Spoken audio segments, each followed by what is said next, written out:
Bueno, pues buenas tardes a todas y todos por estar aquí a esta hora en este magnífico congreso que han organizado con tanto cuidado dos comités científico y organizador y que han fomentado la participación de las personas asociadas.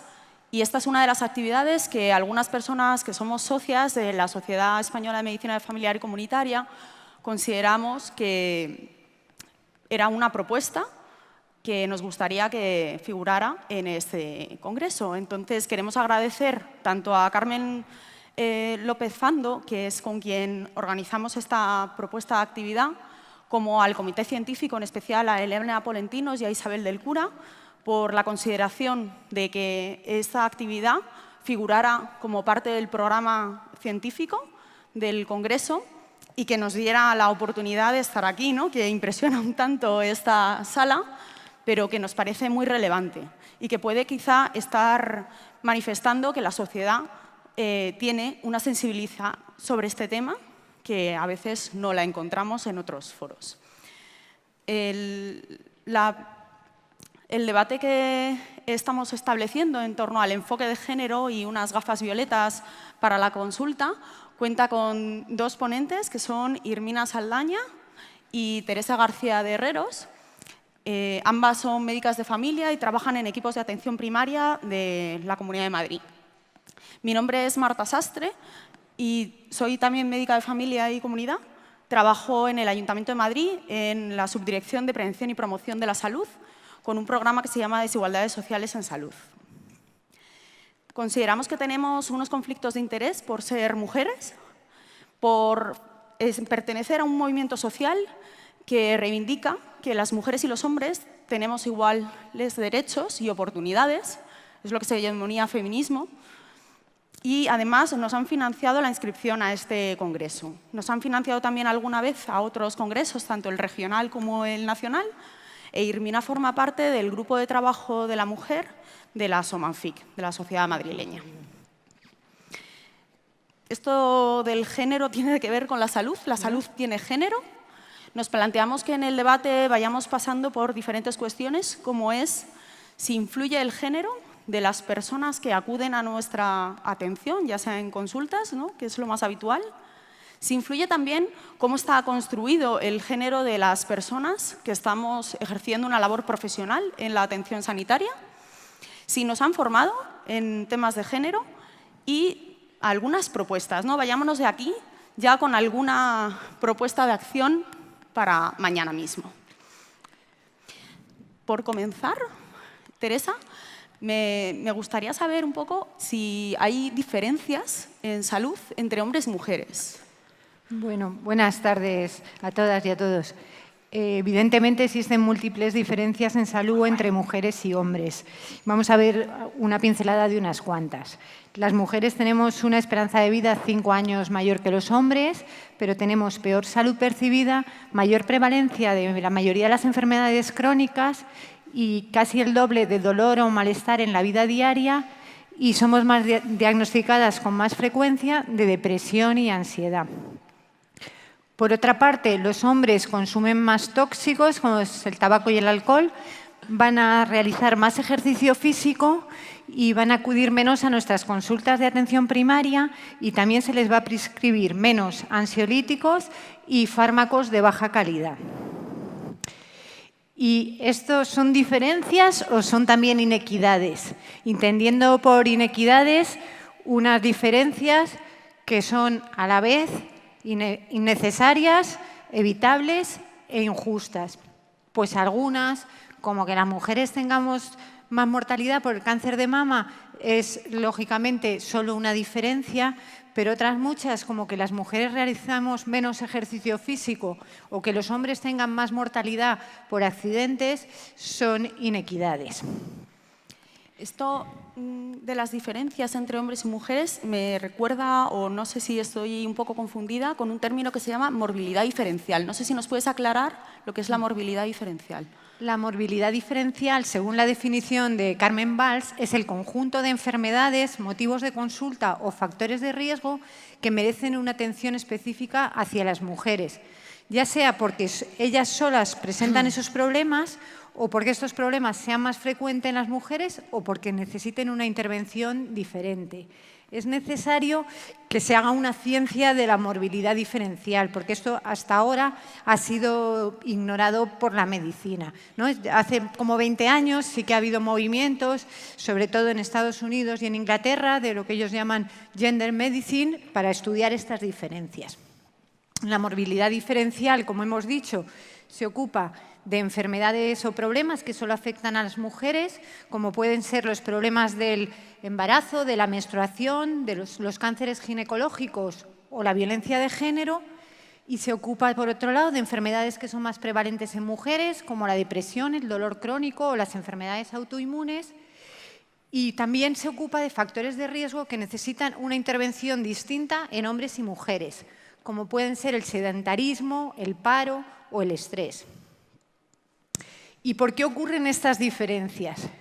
Pues teniendo en cuenta el modelo biopsicosocial que nos componemos de la esfera biológica, la psíquica y la social y la interacción entre ambos, pues estas diferencias en parte van a ser debidas al sexo, a lo biológico, y en parte van a ser debidas al género, que sería lo psicosocial.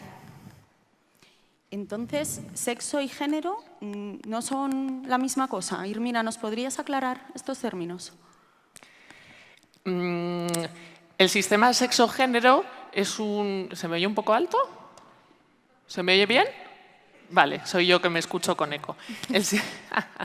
El sistema sexo-género es un sistema que nos categoriza a las personas. Cuando nos referimos a sexo, estamos hablando, como comentaba Teresa, de lo biológico, de algunas de las características físicas que tenemos las personas que están relacionadas con la expresión de los cromosomas, con la carga hormonal, con los genitales externos e internos.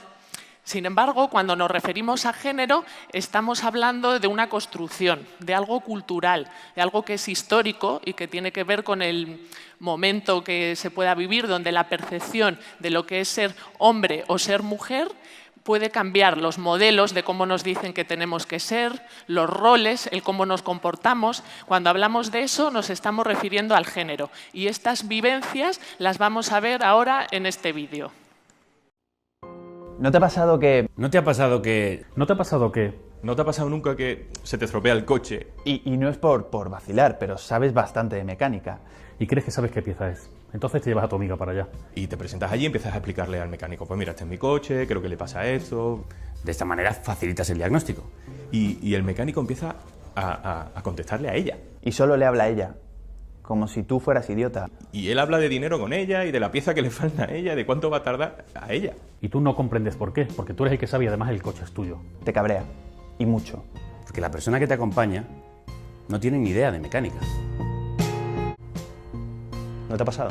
¿No te ha pasado? ¿O que te has cambiado de acera por la calle? Para evitar que te intimiden con piropos. ¿De verdad no te ha pasado? Que te has justificado por estudiar una ingeniería. Porque los hombres no suelen estudiar esas cosas. Piénsalo un segundo. ¿No te ha pasado que has sentido que tus opiniones ¿Se tienen menos en cuenta en tu trabajo? ¿Por tu condición de hombre? ¿En serio no te ha pasado? ¿De verdad no te han dicho nunca? Uy, qué mala cara tienes. Arréglate un poco. ¿De verdad no te han dicho? A ver cuándo te animas con los niños, que se te pasa el arroz. Después de Navidad hay que quitarse unos kilitos de más. Ya no entra ni en los pantalones. ¿De verdad no te ha pasado? A mí sí. ¿A mí? Sí. ¿A mí? Sí. A mí sí. A mí sí. A mí también. Sí.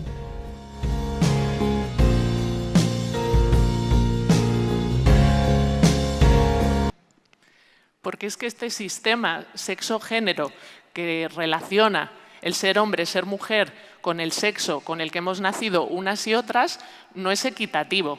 Genera muchísimas desigualdades y muchísimas expectativas diferenciales, porque lo masculino está más considerado que lo femenino. A mí me gustaría ahora que dejáramos la mente en blanco y nos imagináramos que somos unos extraterrestres, que llegamos al planeta Tierra y que no tenemos ni idea qué significa esto del sexo-género. Y vamos a ver qué implicaciones podría tener.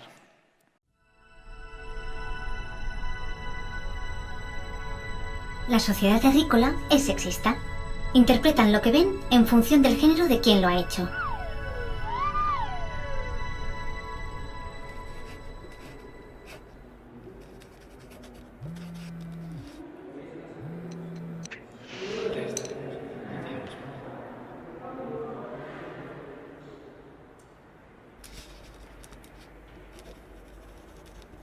Los humanos lo miran todo a través de las gafas del género.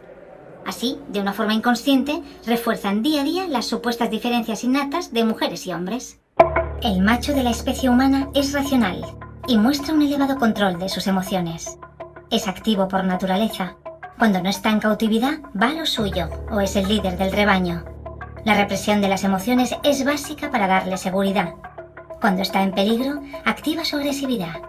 La hembra humana, por lo contrario, se mueve por las emociones. Esto la hace más apta para el cuidado de sus crías y para actuar como mediadora en caso de conflicto. Esto la convierte en menos fiable para ocuparse de tareas de responsabilidad, ya que es más volátil emocionalmente. No es agresiva y por eso necesita la protección del macho. La hembra se complementa a la perfección con el macho, ya que se define por la capacidad de adaptarse a los deseos de los otros y estar pendiente de las necesidades ajenas. En un marco sexista, características que todos podrían desarrollar son divididas entre los universos masculino y femenino. Esta división favorece que hombres y mujeres salgan perdiendo, porque no se pueden desarrollar plenamente. Aún así, solo se puede generalizar hasta cierto punto, porque las personas no son solo mujeres u hombres, sino que también pertenecen a una etnia, una religión, una clase social, tienen capacidades diferentes. De esta forma, las normas de género se cruzan con otros factores sociales. Y más aún, estas diferencias generan desigualdades, ya que lo masculino está mejor valorado socialmente. De esto es que este sistema sexo-género nos perjudica tanto a unas como a otros. Teresa, no sé si nos puedes poner algún ejemplo. Pues este sería un caso clínico de Carmen, una mujer de 54 años, fumadora de 20 cigarros al día, que va a acudir a la consulta porque después de discutir con su marido nota quemazón en el pecho, palpitaciones y sensación de que no puede respirar, ¿no? Y la médica que le ve pues se plantea como primera hipótesis diagnóstica ansiedad. Habría que pensar que si en vez de Carmen fuera Ramón, la hipótesis diagnóstica hubiera sido la misma o fuera distinta, ¿no? En cualquier caso, le hace un electro y el diagnóstico es de cardiopatía isquémica. Vale, este caso lo vamos a dejar aquí porque luego vamos a usarlo cuando veamos los sesgos de género. Entonces, volviendo a las diferencias, existen diferencias biológicas por una parte y otras debidas al género. Las mujeres y los hombres, tradicionalmente para la medicina, pues las mujeres hemos sido hombres con pecho y ovarios, ¿no? Era la única diferencia que teníamos. Y hay diferencias que van más allá en la anatomía, no solo en el aparato reproductor, sino en el peso, la talla, el tamaño de los órganos o en los patrones hormonales, no solo de estrógenos y progesterona, sino de cortisol, insulina y en el sistema inmune. Y hay que tener en cuenta que todas las células tienen sexo. Todas las células son XX o XY. Anteriormente se pensaba que estos cromosomas sexuales solo determinaba que se naciera o con ovario o con testículos. Y luego las hormonas que producen estos eran las responsables de las diferencias entre hombres y mujeres. Pero ahora se sabe que esta teoría es cuando menos incompleta y se sabe que estos cromosomas están en todas las células y permanecen activos durante toda la vida. Y hay estudios que encuentran más de 20.000 diferencias en 20.000 genes en la manera en que se expresan en células en distintos tejidos, como pueden ser el hígado o el músculo. Entonces, se piensa que esta diferente expresión de los genes es lo que ocasiona las diferencias en el metabolismo de fármacos o en la vulnerabilidad biológica. Y luego hemos dicho que había diferencias también en la identidad, en los roles de género, ¿no? El género va a ser un determinante social de la salud que va a determinar en gran parte en qué trabajamos, cuánto dinero ganamos, qué hacemos al llegar a casa, qué riesgos asumimos, qué comemos, cómo sufrimos el estrés, cómo vivimos la sexualidad o cómo nos comunicamos, también en la consulta, cómo usamos el sistema sanitario o a qué atribuimos los síntomas que padecemos. Parece entonces que hay factores determinantes de la salud que son sociales. ¿Cómo es esto? Las personas, por supuesto, somos complejas y no estamos influidas solamente por el género. Nacemos, crecemos y vivimos en un contexto. Estamos rodeadas pues, de grupos, una familia, vivimos en un barrio, en un ecosistema, en un sistema político determinado. Y todo esto puede generar factores protectores de salud o puede generar obstáculos, por supuesto, que nos pueden llegar a enfermar. Me gusta mucho este marco conceptual de mirar los determinantes de la salud porque de alguna manera nos da una idea de cómo estos elementos nos llevan a generar las desigualdades sanitarias. Quería que nos centráramos en este eje donde vemos el eje, pone ahí de desigualdad, pero yo diría de desigualdades. ¿Por qué? Porque de alguna manera, como decíamos, aunque el género sea un elemento central, hay otros que están influyendo, como puede ser la clase social, la edad, la etnia, el territorio, el nivel educativo, muy importante la identidad y la orientación sexual o el grado de diversidad funcional que podemos tener. ¿Podría tener influencia esto del género? ¿Tendríamos incluso sesgos por temas de género, Teresa? Claro, mujeres y hombres no somos iguales en la manera de buscar ayuda, en la manera de experimentar las enfermedades, en los síntomas y en los síntomas, en cómo se los comunicamos a los médicos o en cómo respondemos a los tratamientos. Y si atendemos igual, de la misma manera a ambos, estamos generando sesgos en la atención. La definición de sesgos de género de Teresa Ruiz Cantero es asumir erróneamente que somos iguales o diferentes en la manifestación de signos, síntomas de una enfermedad, en su pronóstico y tratamiento. Hay sesgos de género en enfermedades que son comunes a hombres y mujeres, como por ejemplo por asumir que somos iguales cuando no lo somos, como por ejemplo en la cardiopatía isquémica, que se sabe que tanto la presentación como la fisiopatología o el pronóstico tienen bastantes diferencias que no se tienen en cuenta habitualmente. Y también va a haber sesgos de género por asumir que somos diferentes cuando en realidad no somos tanto, como puede ser en la medicalización más frecuente de síntomas depresivos menores en las mujeres, ¿no? Y también va a haber sesgos de género en enfermedades o problemas que solo afecten a las mujeres. ¿Cómo puede haber sesgos en enfermedades que solo nos afectan a las mujeres? Por ejemplo, si nos fijamos en lo que tradicionalmente venimos haciendo como actividades preventivas, tanto en mujeres como en hombres, se puede ver la diferencia. Se vienen realizando citologías o mamografías con una frecuencia que no estaba indicada, venimos negociando o peleando a veces con las pacientes, insistiendo que no hacen falta revisiones ginecológicas anuales. Se han venido haciendo densitometrías que tampoco tenían ningún sentido, incluso tratando osteoporosis cuando no había ningún diagnóstico claro porque solo estaba basada en esta prueba, o medicalizando momentos vitales del ciclo vital de las personas, como en el caso de la mujer la menopausia, cuando no lo necesitaban. Esto da lugar, como comentaba Teresa, a procesos de medicalización o medicamentalización, porque se sabe que igual que a veces se infradiagnostica a las mujeres de algunas cosas, otras veces se las sobremedicamentaliza. Vale, pues volviendo a los sesgos de género, va a haber sesgos de género en la investigación, que es donde se genera todo el cuerpo de conocimientos, y también va a haber sesgos de género en la atención, tanto en el diagnóstico y en el tratamiento. Gran parte de los sesgos de género que tenemos en la atención proceden de los sesgos de investigación, ¿no? Con lo que nos hemos formado y lo que leemos. Pero otra parte va a tener que ver con que nosotros somos médicos y médicas que formamos parte de esta sociedad y tenemos los mismos roles de género y estereotipos que tiene la sociedad.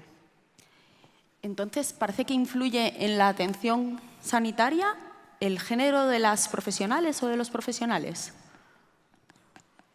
Para responder a esta pregunta, hicimos una revisión y queríamos recomendaros dos artículos, que está ahí la referencia abajo, muy interesantes. Estas dos personas, uno es una técnica de salud de Granada, que se llama Ana Delgado, y el otro es un estudio de un grupo anglosajón. Sí. Hacen una revisión sistemática de la bibliografía desde mediados de los años 90 hasta el año 2003. Una revisión bastante potente, aunque algunos de los estudios no son comparables porque están hechas con metodologías distintas, pero da muchos datos que darían lugar al debate. En general, las profesionales mujeres solían hacer una atención más centrada en la persona, por lo tanto sus consultas solían durar más, resolvían más motivos de consulta en cada cita, dedicaban más tiempo a actividades preventivas y a una valoración biopsicosocial. También se vieron diferencias en la toma de decisiones, porque las mujeres tendían a ser menos directivas, daban más libertad a los pacientes y las pacientes a la hora de decidir el tratamiento. Y por último, el tipo de tratamientos que ponían también solían ser más clínicos. En la atención de los hombres se vio que en general tendían a hacer una atención más técnica, más biomédica. Las consultas, como valoraban menos el terreno familiar y otros aspectos biopsicosociales, pues tendían a ser más cortas.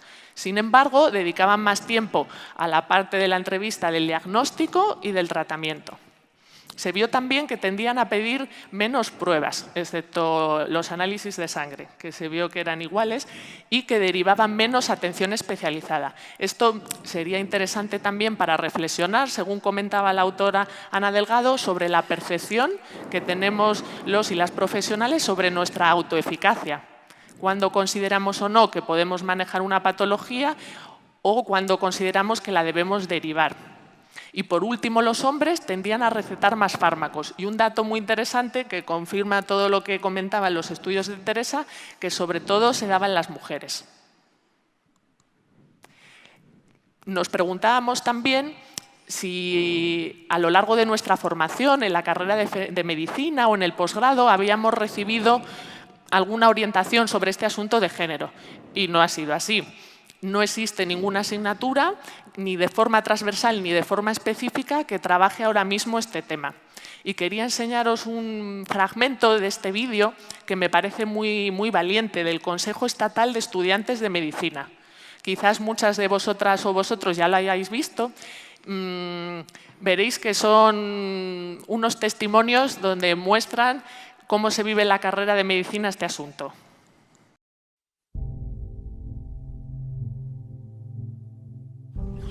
Dos compañeras y yo fuimos a historiar a un paciente a planta.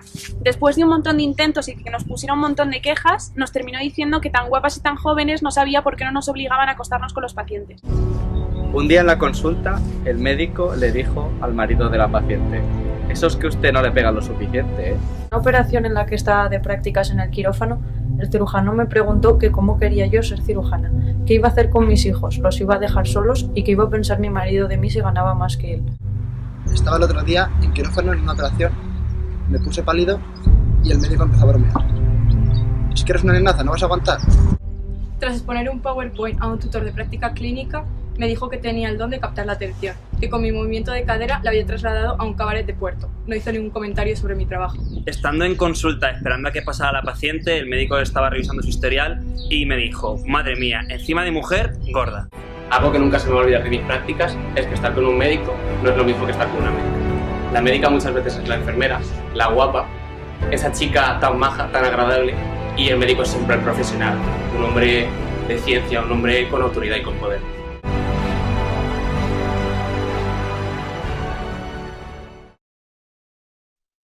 Este vídeo que hicieron este Consejo de Estudiantes de Medicina creo que muestra muy bien cómo el lenguaje y el aprendizaje que existe socialmente, lógicamente, también se transmite a lo largo de la educación que recibimos de medicina y cómo esto, aunque nos perjudica muchísimo a las mujeres, también nos está perjudicando a los hombres. Quería hablar de un tema muy importante que son los estereotipos y el lenguaje. Como comentaba el último estudiante y también se debatía en el foro precongreso, varias compañeras decían que cuando solían tener un estudiante o un residente a su lado, los pacientes tendían a mirarles a él, porque era el hombre, a pesar de que ella era la profesional titular de esa plaza. O, por ejemplo, respecto a los médicos, un compañero comentaba que él era el único médico del centro de salud y que los pacientes, porque era el hombre, tendían a pensar que él era el director de centro. Quería comentar un artículo que pienso que es muy interesante, pero claro, ahí entran mis conflictos de intereses porque lo realizaron unas compañeras del Grupo de Trabajo de la Mujer de la SOMANFIC, que se titulaba «¿Quién y cómo firma la revista Médicos de Familia de la SOMANFIC?».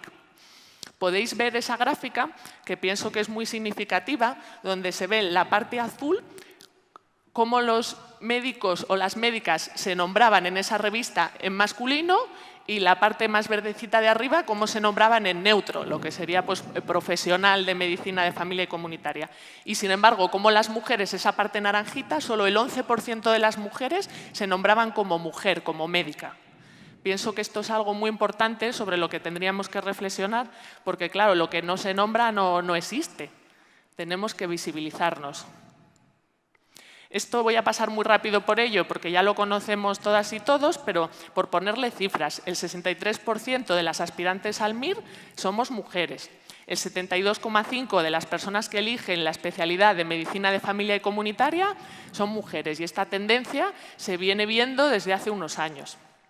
Quería también analizar la presencia que tenemos las médicas en las juntas directivas.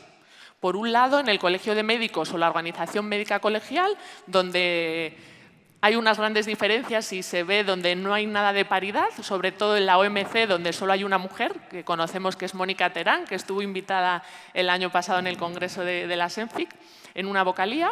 En la SEMERGEN también se ve como es el doble de hombres que de mujeres, y sin embargo en la SEM o en nuestra sociedad, como en la SOMANFIC o en la SEMFIC, está mucho más paritario. Habría ya que reflexionar, hilando fino, si las mujeres están en la presidencia o en la vicepresidencia o tienen más presencia en las vocalías y cómo está ese asunto.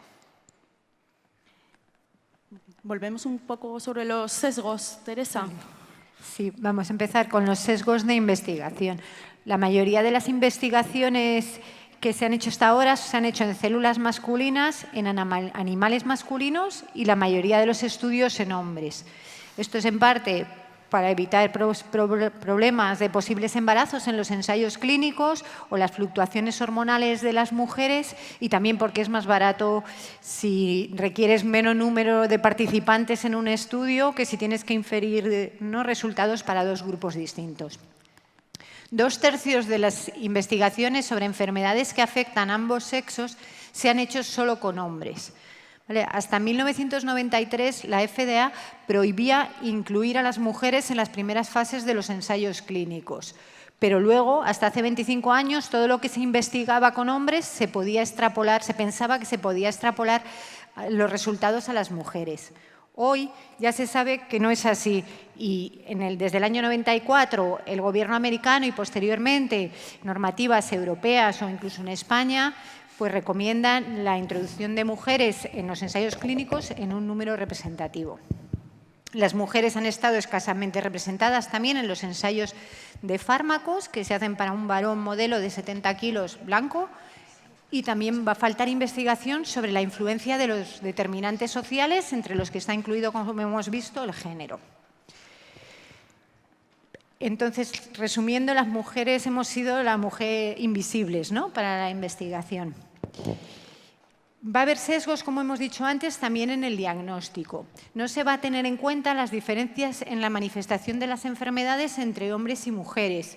No solo en la cardiopatía isquémica, que vamos a ver ahora, sino, por ejemplo, que la tuberculosis en las mujeres es menos frecuente, la hemoptisis, o en la migraña las mujeres tienen más aura que los hombres.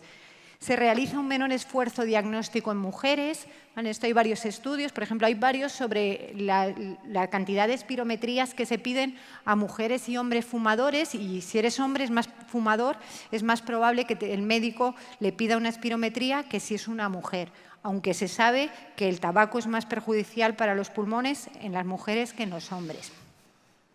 Las mujeres van a ser diagnosticadas con más frecuencia de síntomas y signos mal definidos, tanto en estadísticas de morbilidad como de certificados de defunción, y los problemas de los hombres son considerados como más graves. Hay un estudio en Estados Unidos y Canadá que llega a la conclusión de que las mujeres mayores de 50 años, a igualdad de cuadro clínico, tienen menos posibilidades de ser ingresadas en la UCI que los hombres. O hay otro estudio en Inglaterra de artrosis de cadera en la que demuestran que a las mujeres se las deriva menos al especialista. Y los médicos de familia les recomiendan el doble a los hombres que se pongan una prótesis que a las mujeres. Pero si no es el médico de familia, que es el traumatólogo, le recomendaba 22 veces más a los hombres que se pusieran la prótesis que a las mujeres. Y las mujeres van a ser diagnosticadas más frecuentemente de somatizaciones. Volviendo a nuestro caso de la cardiopatía isquémica, vamos a ver cómo afectan a Carmen estos sesgos, ¿no? Por un lado, existe la percepción de que es un problema de hombres. Existe esta percepción en la sociedad en general, en las mujeres que sufren la cardiopatía isquémica y en los profesionales. Hay un desconocimiento de las diferencias en la presentación de la cardiopatía isquémica en mujeres, que son más frecuentes los cuadros atípicos sin dolor torácico, sino con dolor en el brazo, en la mandíbula, en el cuello, y que se desencadenan con el estrés más frecuentemente que con el ejercicio. Y por estas dos, ¿no?, por la falta de percepción de que es un problema que afecta a las mujeres y el desconocimiento de la clínica, se va a producir un retraso en el diagnóstico. Un retraso en el diagnóstico que condiciona en parte la mayor mortalidad en las mujeres de la cardiopatía isquémica, ajustada a la edad, que en las mujeres se presenta a edades más mayores. Y aunque en los últimos años la mortalidad de la cardiopatía isquémica ha disminuido en ambos sexos, en las mujeres lo ha hecho más lentamente y en las mujeres premenopáusicas ha aumentado. ¿Vale? Los estudios no invasivos, como el test de esfuerzo, son menos sensibles y específicos en mujeres, y también existen diferencias en los biomarcadores, como el nivel de troponina, que es más bajo en las mujeres y que para tener más precisión diagnóstica habría que bajar el umbral. También a las mujeres se les van a realizar menos ecocardios y angiografías coronarias. Y por último, existen sesgos en el tratamiento. Va a haber importantes diferencias entre hombres y mujeres en la farmacodinamia, en la absorción de los fármacos, en cómo se metabolizan, en la distribución, ¿no? Las mujeres tenemos más porcentaje de grasa, en menos superficie corporal y en la eliminación renal. Sin embargo, esas diferencias luego no se tienen en cuenta al prescribir los fármacos, ¿no? Hay un estudio en Estados Unidos de los fármacos que se comercializaron entre el 1995 y el 2000 y observaban que en fármacos en los que describían unas diferencias en la absorción, en el metabolismo y en la eliminación mayores del 40%, esto luego se obviaba en las recomendaciones de dosis en la ficha técnica. Las mujeres vamos a tener 1,5 2 veces más riesgo de sufrir efectos adversos a un fármaco. El 80% de los fármacos retirados entre 1997 y el 2000 lo fueron por problemas en las mujeres, especialmente arritmias. ¿Vale? Los que somos más viejos recordaremos el Prepulsid o el Astemizol. Y las mujeres van a ser tratadas con menos frecuencia en base a la evidencia y a las guías clínicas. Y en algún estudio encontraban diferencias que especialmente si los médicos son varones. Y luego hay una mayor prescripción, como ya hemos dicho, de psicofármacos en mujeres ante un mismo problema.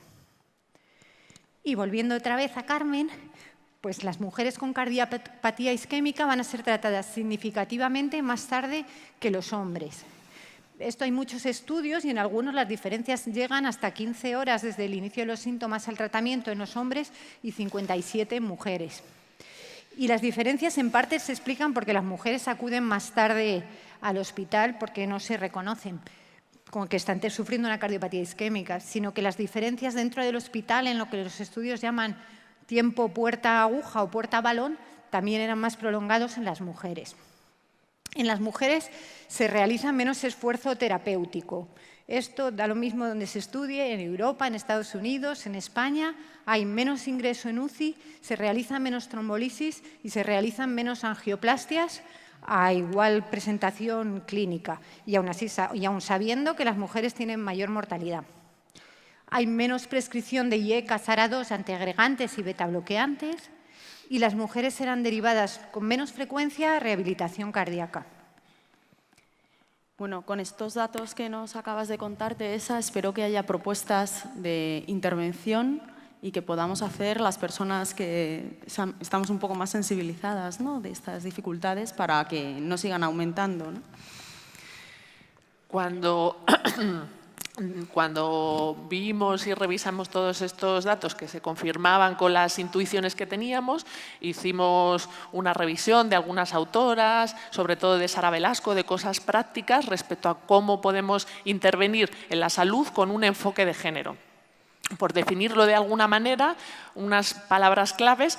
El primer paso sería ser conscientes de que este problema existe, de que hay unas construcciones sociales de género y unas formas de vivir las mismas que están influyendo en los procesos de salud, de enfermedad y de atención. ¿Y cuáles son los principios que pensamos que tienen que guiar este enfoque de género? Por un lado, la equidad, porque la mayor parte de las veces no es suficiente con dar a todo el mundo lo mismo, sino que hay que ser equitativo, dar a todo el mundo lo que necesita. Y luego, por otro lado, saber ponernos las gafas de la diversidad. No mirar solamente hombre o mujer, sino mirar personas, mirar mujeres y mirar hombres, porque todas y todos somos muy diversos. Todos estos enfoques, hay una serie de declaraciones muy interesantes, por si alguien las quiere leer, de la Organización Mundial de la Salud o de la Ley de Igualdad Efectiva entre Hombres y Mujeres del año 2007 española. De esta manera, pensamos que podemos transformar no solo el tipo de atención sanitaria que estamos dando, sino quizás también un poquito poner nuestro grano de arena en la sociedad. Como comentábamos antes, pensamos que esta forma de atender con un enfoque de género tendría ventajas para todas y para todos. Y para dar una serie de ideas un pelín más prácticas, aunque luego estamos deseando que salgan más propuestas en el debate, para nosotras, ¿qué significa ponernos unas gafas violeta? Esas famosas gafas de las que hablábamos en el título de este debate. Por un lado, como comentábamos, hacer una atención en la salud en equidad, ser capaces de hacer una escucha activa y reflexiva, empática, con las pacientes y los pacientes. Atrevernos a preguntar, como pasa muchas veces, que estamos mirando el ordenador, que queremos rellenar los protocolos, que pensamos que va a entrar en un tema delicado y nos va a retrasar la consulta. Atrevernos a mirar más allá. Por otro lado, dar voz a las personas, hacerles protagonistas, porque sabemos, y en esto hay un montón de estudios, que cuando las personas se hacen autónomas, son conscientes de su enfermedad, del diagnóstico y los tratamientos posibles y se implican realmente, sabemos que los resultados en salud son mucho mejores y también que la satisfacción de esos pacientes y esas pacientes es mucho mejor. Tratar de mirar el cuerpo como un todo, como comentábamos antes, porque realizar un enfoque biopsicosocial tiene en cuenta todos esos determinantes de salud psicológicos, sociales y estructurales en los que están inmersas las personas. Tener en cuenta la palabra e intervenir con un lenguaje inclusivo y no sexista. Observar, porque como hemos ido comentando a lo largo de la charla, tenemos muchas identidades distintas y somos muy diversas y diversos.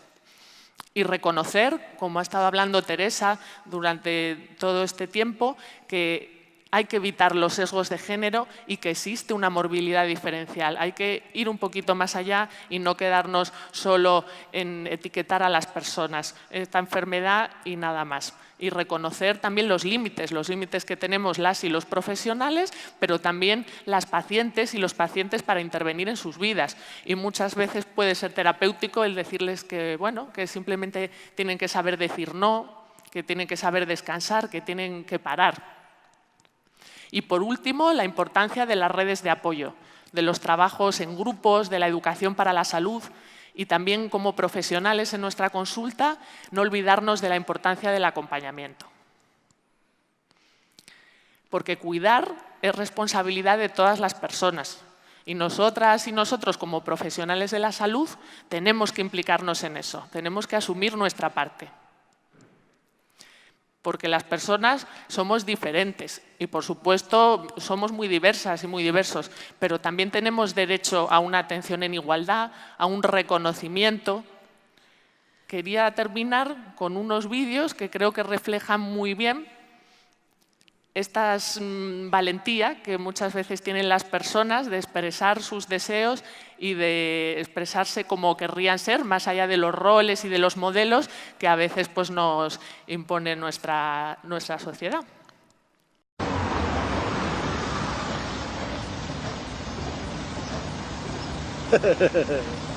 She's never gonna get in there. I told you she couldn't do it. Aye, aye.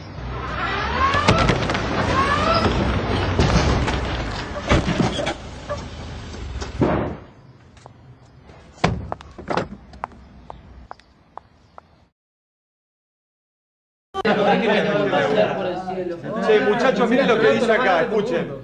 1 de cada 10 hombres argentinos es gay. Gay, animal gay, gay, ¿qué decís? 1 de cada 10 hombres. 1, 2, 3, 4, 5, 6, 7, 8, 9, 10. Uy. 5, 6, 7, 8, 9, 10. 8, 9, yo 10. Upa.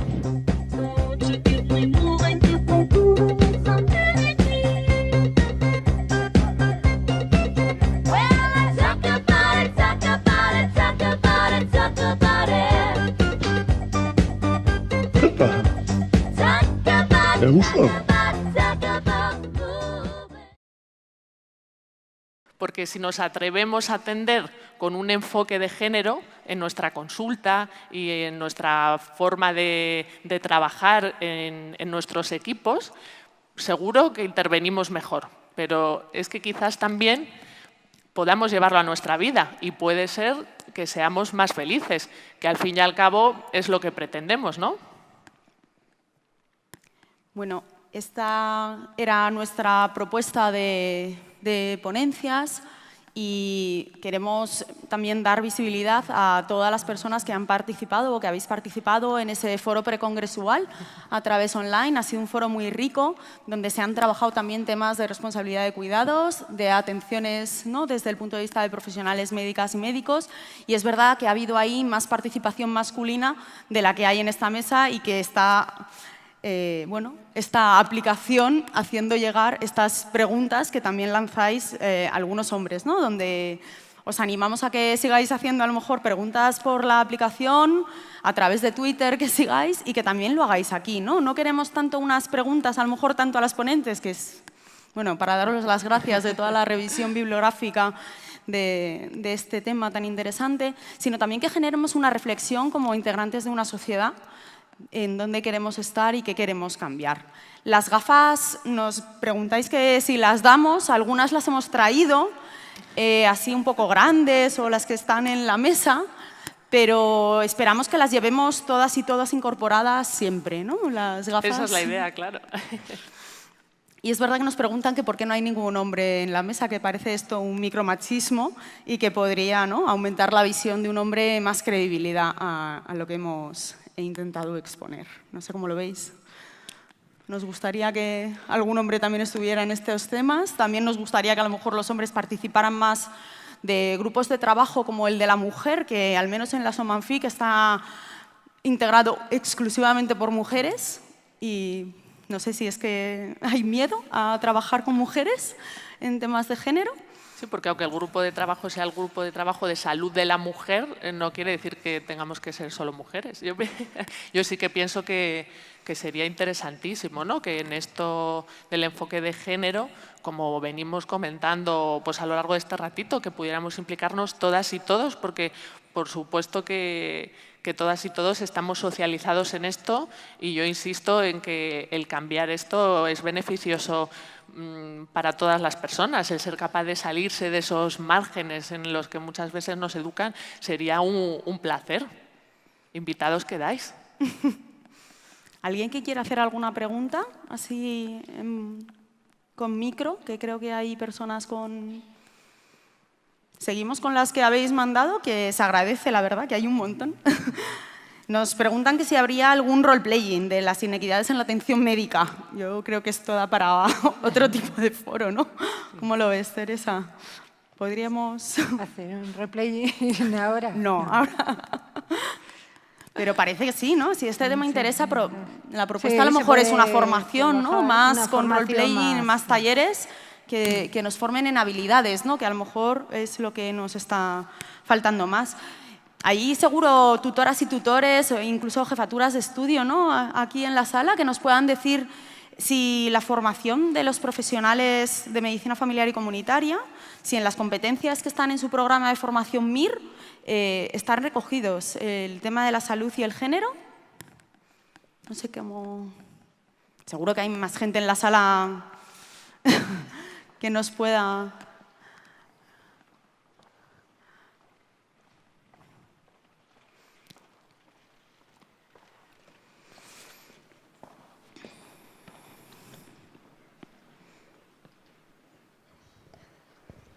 Bueno, muchísimas gracias. Creo que ha sido bastante interesante este debate al que nos habéis traído. Me llamo Alicia Díaz, soy médica y trabajo en Madrid. A la última pregunta te quería responder, porque esto sigue siendo un problema. Yo sí que formo en Madrid a profesionales sanitarios en tema de género y me parece alucinante que, por ejemplo, a los residentes no se les deje desde FORMAP, por ejemplo, asistir a nuestros cursos. Se les deja asistir, pero no se les reconoce en el currículum. Eso es una de las cosas que hay que tener. En cuanto a los role-playing, en nuestros cursos de formación sí que los metemos, porque parece mentira, pero hasta que no te pones en el papel de... En la piel, no te claro. das cuenta de cómo tienes que afrontar eso. Y una de las cosas que quería remarcar hoy aquí para toda la sala, que os lo he mandado al foro, es que esto es un problema, porque si la prevalencia de... Te voy a hablar en nuestro caso, el que yo más experta soy, que es en violencia. Si la prevalencia de la violencia, según los últimos estudios, está entre un 4 y un 10% de la población, incluso algunos dicen entre un 7 y 10, y cada una en nuestra consulta vemos una media de X, 700.000 mujeres, casi ninguno las tenemos diagnosticadas de violencia. Y de violencia hay muchos tipos. Violento, por ejemplo, es que el cuidado de la familia recaiga en la mujer. ¿Vale? Y sobre todo a los profesionales me gustaría que hiciéramos todos una reflexión, porque nosotros somos muchas veces los culpables de, cuando estamos dando pautas de salud, dirigirnos a la mujer y decirle, le explico, así tiene que cuidar a su marido, o le explico, usted lleve al tanto el tratamiento, o le explico. Entonces parece que nosotros mismos estamos obligando a la mujer a hacer violencia. Muchísimas gracias a todas. Creo que el que haya un debate de este tipo en un Congreso Nacional es importante y que esto es un trabajo de años y que, bueno, poco a poco iremos cambiando. En las preguntas que habéis mandado a través de la aplicación nos hacéis ver, ¿no?, la importancia de la formación, y no solo de la formación MIR, sino en la formación universitaria de todas las profesionales sanitarias, entiendo yo, y amplío aún más, ¿no?, a que no solo seamos las médicas y las médicos las que en nuestra formación universitaria incluya estos temas. Yo creo que es fundamental, porque pasa un poco el problema que si no, con la formación, por ejemplo, en violencia de género, hay gente que es la que más lo necesita porque tiene menos formación, pero como es un tema que no le atrae, pues no se forma, porque los cursos hoy, por lo menos en Madrid, son voluntarios, ¿no? Entonces, si se incluye en el programa de pregrado, sería obligatorio, ¿no? Y respecto a la medicina de género en general, sí que es una corriente que está tomando bastante peso y existen cátedras en otras universidades europeas y americanas, o sea que cada vez hay más estudios sobre eso, los sesgos de género en distintas enfermedades, o sobre la morbilidad diferencial, o cómo hay que usar los fármacos en hombres y mujeres, que no es igual. Sí. En cuanto a las propuestas de abordaje, ¿no?, que hemos propuesto un enfoque de género y, bueno, nos comentan que a lo mejor habría que hablar de un enfoque individualizado. Hombre, yo creo que el equilibrio de esos elementos que comentaba yo, de la equidad y la diversidad, es un equilibrio que es complejo. Porque, por supuesto, todas las personas somos diversos y diversas, pero claro, hay una serie de ejes importantes que de forma transversal, como hemos visto en el tema de los determinantes de salud, están ahí, se están entrecruzando y están influenciando. Por lo tanto, igual que sabemos que la cardiopatía isquémica influye el tabaco, influye los estilos de vida y los abordamos, si sabemos que en otros elementos está influyendo el género, está influyendo la etnia, está influyendo tu situación familiar. Hay que ir a por ello, es decir, son unos elementos que no podemos olvidar. Eso nos resta que no hagamos, por supuesto, una atención individualizada, pero el enfoque de género va un poquito más allá. Es que se nos están escapando matices porque no lo tenemos en cuenta, no llevamos puestas esas gafas.